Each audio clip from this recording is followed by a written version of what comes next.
Hey everyone, this is Tony up with Class Eagles. Today I want to talk about how we help kids when they don't have their best day at the soccer field, whether that is after a game or after a training session, a camp, anytime they're on the field practicing and playing, sometimes things just don't go their way.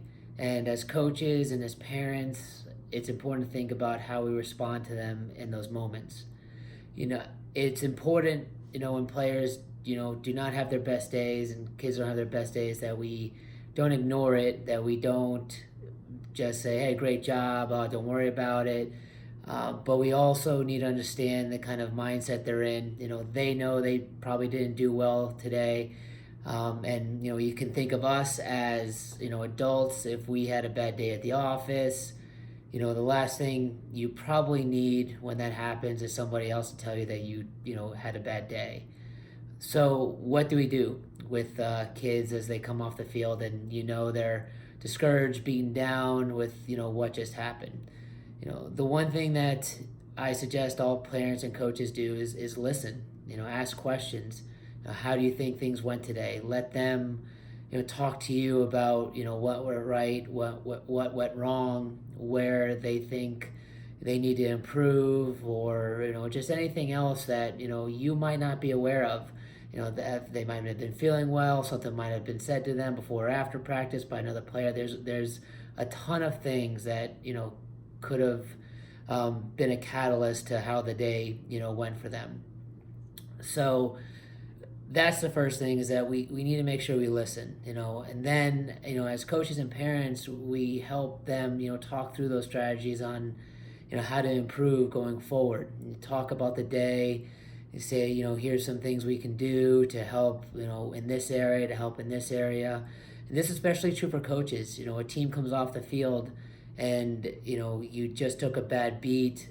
I see a lot of coaches that will just start tearing into their teams, and I understand the frustration. And I think deep down, a lot of coaches it's coming from a place to try to motivate and let the players know that the effort wasn't good enough, which could be true.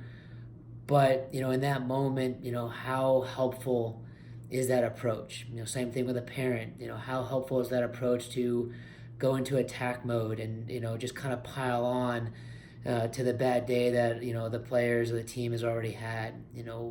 I think a better approach, an approach I try to take, is to talk to players and talk to teams and let them know, obviously today wasn't our day or your day, and what we need to do from here is look at what we could have done better and how we could have prepared better, and look forward to the next training session or our next opportunity to improve, and think about how we feel right now, and use that as motivation to continue to train and work harder next time. I think that's the better approach, because in the end, there's nothing that can be done with what just happened. You can't go back and change anything.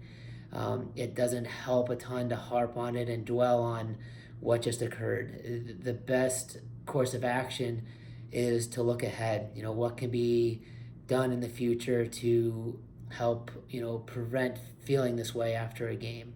And the sad truth is that there's no way to ever prevent it. But I definitely think, as coaches and parents, especially working with young players, we can start teaching them the best approach and how to deal with it. And it's not to just be upset after the game, although they will be and you might be as well. But it's about how do we move forward and how do we build, from what we've learned, from what just happened today, whether it's a game or a training session. So just something to keep in mind, after a game, after a practice, how we talk to players, whether you're, again, a coach with your team or a parent, with your individual child. you know, is our discussion after a training session helpful to them, helping them look forward to the next time they go back to the field versus dreading it. Helps them be excited about getting back to training and practicing and working on things versus them thinking that they're just never going to get it or ever be good enough. So we have that responsibility as parents and coaches, and that's why we're there. We are that support for players, to help them be prepared and get ready for the next game or next training session.